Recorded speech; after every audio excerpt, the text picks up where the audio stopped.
Hi friends, இன்னைக்கு என்ன சமையல்னு பார்த்தீங்கன்னா, சப்பாத்தி, கொண்டைக்கடல, உருளைக்கிழங்கு போட்ட கிரேவி. வாங்க எப்படி செய்யலான்னு பார்க்கலாம்.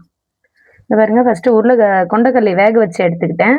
உருளைக்கிழங்கு, வெங்காயம், தக்காளி, பச்சை மிளகாய், அ மிளகாத்தூள், கொத்தமல்லி தூள், மட்டன் மசாலா, மஞ்சத்தூள், உப்பு. அதுக்குள்ள ஒரு பேஸ்ட் ஒண்ணு ரெடி பண்ணிக்குவோம். வெங்காயம், தக்காளி, பச்சை மிளகாய், தேங்காய், கொஞ்சோண்டு முந்திரி போட்டு அரைச்சு அது ஒரு தனி பேஸ்ட்டா எடுத்துட்டு வந்துருவோம். அரைச்சி எடுத்துட்டு வந்தாச்சு. இப்போ என்ன பண்ணலாம், வடை சட்டி அடுப்பில் வச்சுட்டு எண்ணெய் விட்டுட்டு இந்த பிரியாணி மசாலா எல்லாம் போட்டுக்கலாம். வடை சட்டி அடுப்பில் வச்சாச்சு. அடுப்பத்தை வச்சுக்கலாம். தேவையான எண்ணெய் ஊற்றிக்கலாம்.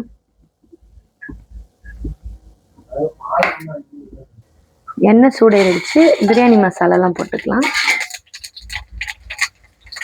வெங்காயம், பச்சை மிளகாவும் போட்டுக்கலாம்.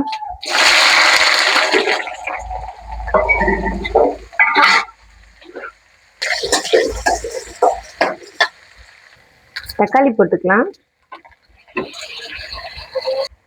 தக்காளி நல்லா வணங்கிடுச்சு. இப்போ உருளைக்கிழங்கு போட்டுக்கலாம்.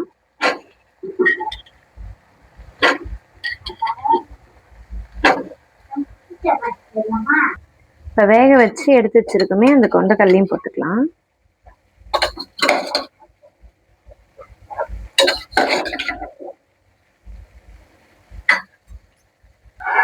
நல்லா கிளறி விட்டுக்கலாம்.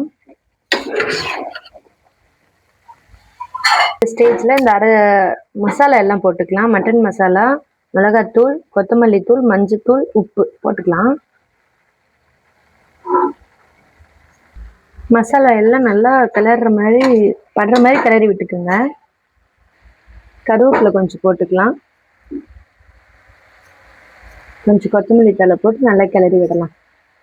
இப்போ அரைச்சி வச்சிருந்த தேங்காய், வெங்காயம், தக்காளி, பச்சை மிளகாய் எல்லாம் ஊற்றிக்கலாம். முந்திரி பருப்பு நல்லா கிளறி விட்டுக்கலாம்.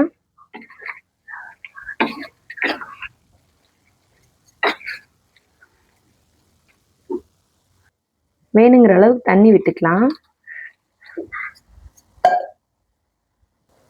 இதை சின்ன அடுப்பில் வச்சுட்டு இந்த அடுப்பில் சப்பாத்தி போட்டுடலாம். வாங்க, சிந்தியில் வச்சுட்டு க்ளோஸ் பண்ணி மூடிடுங்க. அப்போ தான் நல்லா கொண்டைக்கடலை எல்லாமே மசாலா கலந்து வரும்.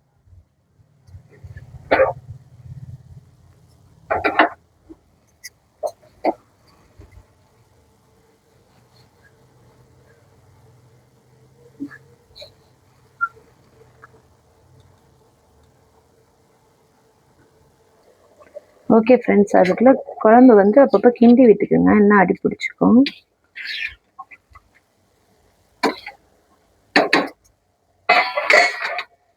இந்த பக்கம் சப்பாத்தி போட்டு எடுத்துக்கலாம்.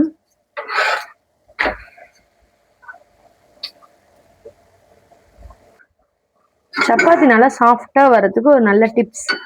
சப்பாத்தி என்ன பண்ணுங்க, போடக்குள்ளேயே வந்து 2 பக்கம் உடனே திருப்பிட்டு லைட்டா எண்ணெய் தடவி விட்டுருங்க. நல்லா பபுள்ஸ் மாதிரி நல்லா உப்பி நல்லா சாஃப்டா வந்துடும்.